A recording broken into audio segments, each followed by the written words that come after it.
दो चंदन होते हैं। शिव महापुराण की कथा दोनों चंदन का वर्णन कर रही। एक होता है हरि चंदन, एक होता है शिव चंदन। और दोनों चंदन बहुत कठिनता से नहीं बनते। पूर्ण समर्पण के साथ में ये दोनों चंदन का निर्माण होता है। हरि चंदन तुलसी अपने आंगन में रहती है। तुलसी का पौधा जब सूख जाता है तो तुलसी की जो लकड़ी होती है उसको घिसकर पानी में भगवान को लगाया जाता है। वो चंदन हरि चंदन कहलाता है। और कोई बेलपत्र का वृक्ष जब सूख जाता है और उसकी जो लकड़ी होती है उस लकड़ी को घिसकर जो चंदन बनाया जाता है और शिव को लगाया जाता है उसको शिव चंदन कहते हैं। और दोनों चंदन अपना अपना कार्य करते हैं।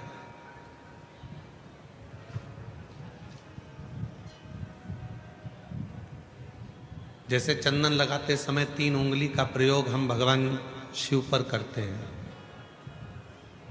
आकार, ओमकार, मकार।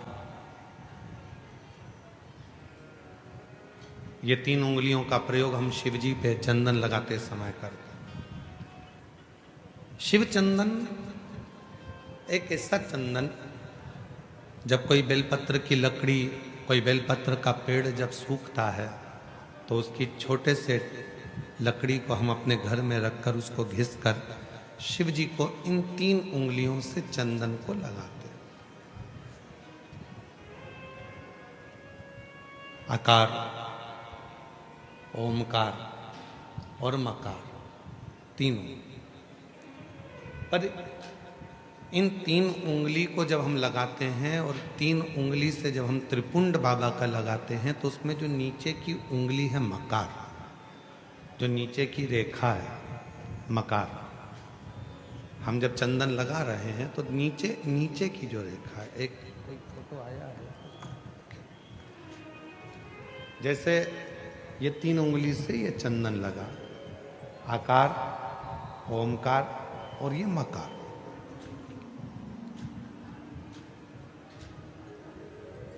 अब दुनिया की दृष्टि में लोगों को लगता है कि चंदन की लकड़ी से जो हमने चंदन लगाया वो भी श्रेष्ठ है, पर बेलपत्र की लकड़ी से जो हम चंदन लगाते हैं, चंदन घिसते हैं और वो भगवान शिव को लगाते हैं, उसमें जो ये मकार वाली रेखा है, जब हम 3 उंगली लगाते हैं तो नीचे की जो मकार की रेखा है उस रेखा का थोड़ा सा चंदन, यदि कितना भी बीमार व्यक्ति है उसके कंठ में अगर वो चंदन, मकार की रेखा का थोड़ा सा चंदन उसके कंठ पर लगाना प्रारंभ कर देते हैं तो 15 दिन में वो पलंग पर से उठकर बैठना प्रारंभ कर देता है, कितना भी बीमार क्यों।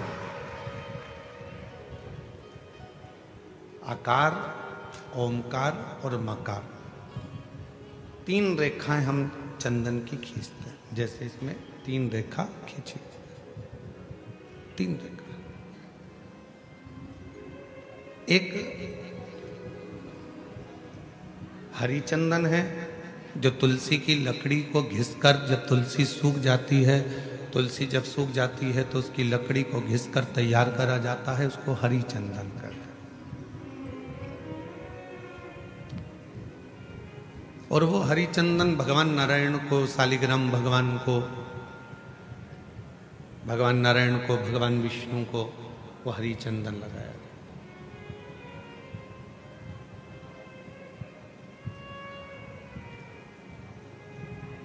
हरि चंदन का लेपन किया जाता है और वो हरि चंदन भी बड़ा काम का है महाराज। जब शालिग्राम भगवान को हरि चंदन लगाते हैं, हरि चंदन का लेपन करते हैं या एक बिंदी भी हरि चंदन की लगाते हैं, और यदि वो हरि चंदन का एक छोटा सा अंश मात्र भी हम लेकर आए और जिसको दमे की शिकायत होती है, श्वास की शिकायत होती है, चढ़ने में चलते चलते हाँपड़ी भरा जाती है, हाँप भरा जाती है, डॉक्टर ने कह दिया कि फेफड़े 70%, 60%, 80% खराब हो गए हैं, काम नहीं कर रहे, उस व्यक्ति के हृदय पर, वक्ष स्थल पर यदि वो हरि चंदन का लेपन जो शालिग्राम भगवान पर, भगवान श्री हरि पर, राम जी पर, ठाकुर जी पर, कृष्ण पर, लड्डू गोपाल पर जो आपने किया है, उसको यदि हम लगाना चालू करते हैं तो उसको भी फिर चलने में तकलीफ नहीं आती और फेफड़े उसके काम करना प्रारंभ कर देते हैं। वो हरिचंदन की भी एक प्रथा।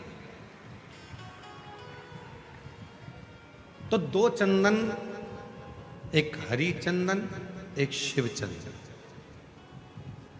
जम के बोलेंगे सभी लोग, हरिचंदन काय से बनता है? तुलसी की लकड़ी से। और शिव चंदन काय से बनता है? बेलपत्र जो सूख जाता है, लकड़ी जो सूख जाती है उसके। दोनों कारगर।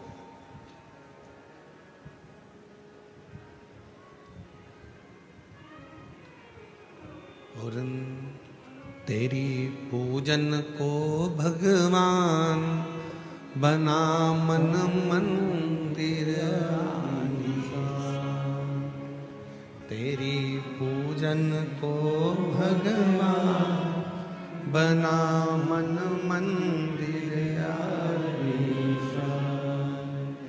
घिस घिस चंदन तुझे लगाऊं, नित नित तुझको रोज मनाऊं, घिस घिस चंदन तुझे लगाऊं।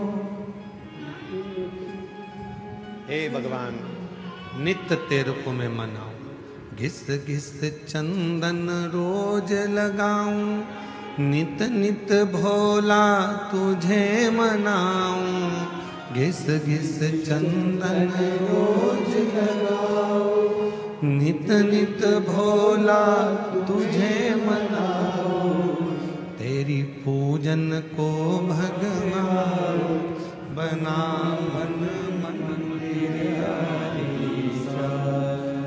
तेरी पूजन को भगवान बना मन मंदिर, बना मन मंदिर आलीसा, तेरी पूजन को भगवान बना मन मंदिर आलीसा, तेरी पूजन को भगवान। नित्य पूजन का एक फल। आज सनातन धर्म पर लोग उंगलियां उठाते हैं, आज सनातन धर्म पर लोग आक्षेप लगाते हैं कि तुम पत्थर की पूजन करते हो। आज सनातन धर्म पर लोग उंगलियां उठाते हैं कि तुम मंदिर जाते हो, जल चढ़ाते हो, पत्थर पर जल ढोलते हो। एक एक साइंस के एक एक उद्देश्य को यदि उठाकर पढ़ोगे तो पूरा साइंस हमारे सनातन धर्म की प्रधानता बताता है, और सनातन धर्म में जितनी पूजन की पद्धति है वही साइंस ग्रहण करता है, वही साइंस। आज दुनिया के लोग इस साइंस वाले कई लोग कह देते हैं हम सनातन को नहीं मानते, ये सब आडंबर है, सब पाखंड है, सब ढोंग है। नहीं,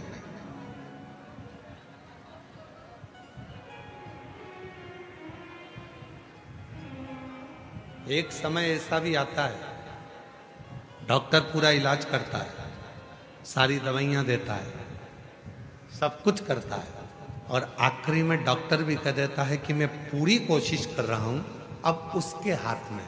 मतलब डॉक्टर को भी मालूम है कि एक डॉक्टर और बैठा है, वो काल अधिपति महाकाल कहीं ना कहीं बैठकर इस कार्य को कर रहा है। एक और बैठा,